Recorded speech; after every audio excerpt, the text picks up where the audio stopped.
Dr. Sawdy had been told that his daughter was just ailing. He found out from the newspaper that she was actually dead.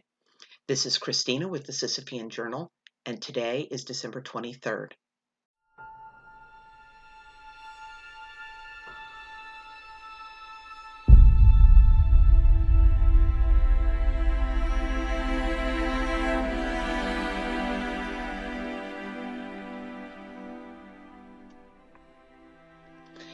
In 1885, Harry McDowell started calling at the home of Dr. Truman Sawdy in Howard City, Michigan, about 40 miles north of Grand Rapids.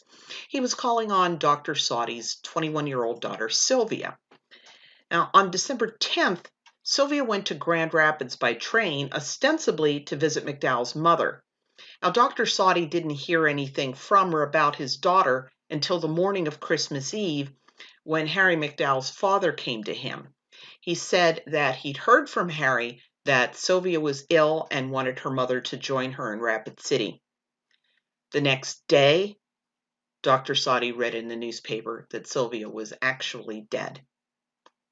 Now, it came out in the trial that Sylvia had consulted with 3 doctors who verified that she was pregnant, and on December 23rd, Harry McDowell performed an abortion on her, and she died that day.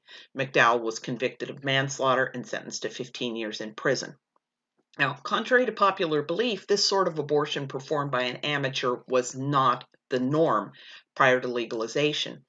Both Mary Calderone of Planned Parenthood and Nancy Howell Lee, who wrote an excellent book, The Search for an Abortionist, found that about 90% of pre-legalization abortions were done by doctors. So they were performed by the same people who would have done the abortions if they had been legal.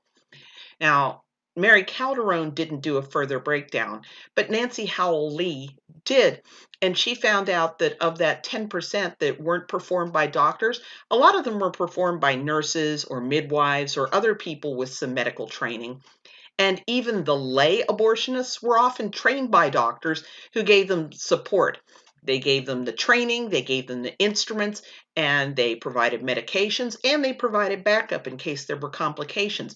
So the rank layperson, the boyfriend or husband, or the woman herself, they were comparatively rare. But of course, they were also likely to be more fatal.